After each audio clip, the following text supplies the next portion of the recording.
providing sanctuary in New Jersey. Will be a sanctuary, not just city, but state. Welcome back to the Garden State final poll of the governor's race in Jersey on this final Sunday of October. Larry H. Russell, CLNS Media here. Emerson College's Professor Spencer Kimball in a moment. Since we last looked at this race here on the Emerson College Polling Weekly podcast, Democrat Phil Murphy up 11 points.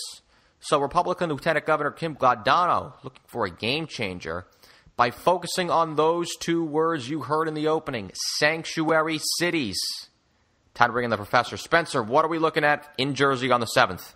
Well, we're actually looking at bigger issues in New Jersey, and I'll get back to what's going to happen in the 7th in a moment. But in New Jersey, they're talking about sanctuary cities, and Republicans are testing this message to see if this is what they're going to use in 2018. If you remember back to like 2010, 2012, a lot of talk about the deficit. That was one of the bigger issues that was constructed in public opinion. We're going to be seeing the same thing here with sanctuary cities because it's a very controversial issue.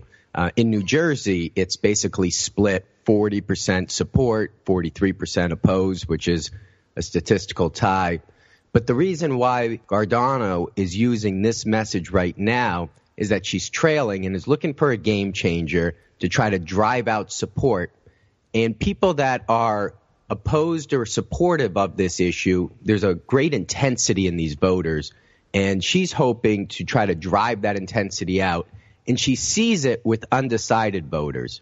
The undecided voters are opposed to sanctuary cities about 2-1. The problem that she's going to face come November 7th is there's only about 10 or 12% of undecided voters left. And so while she might get a late break, it's going to be probably too much to make a difference. Wow, interesting. A big beta test in this state for this race. But we played the ad, or a segment actually of the ad in the opening. So it's kind of an easy conclusion for us to make that it may have actually backfired for the Republican nominee. I think we might see that come November 7th because there wasn't enough time to let this play out and really be able to move over an audience of what she's looking for. You know, we have her now trailing by at least 14 points. She's walked backwards in her name recognition. She was just at 31. Now she's, favorability. Now she's at 29. Her unfavorables are up.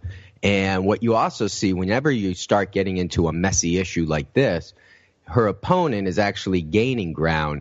Murphy has seen his favorabilities gone from 31 up to 37, and his unfavorables gone down from 34 to 30. So he's looking like a much more attractive candidate for voters. And we'll see if this wedge issue of sanctuary cities is able to tighten the race in the last few days. But it appears that Murphy is actually going to pull away and potentially really blow out Guadagno on November 7th. Thank you for providing imperative information to our Republic per usual, Spencer Kimball. You're welcome. Details of the whole poll available on Emerson Polling's Twitter account, @EmersonPolling. A lot of interesting questions about Jersey politics, including Senator Menendez's trial and the impact on the race and who is New Jersey's most trusted politician. And also, one last finding to leave you with. If you're in New Jersey, I bet you like your Wawa convenience store.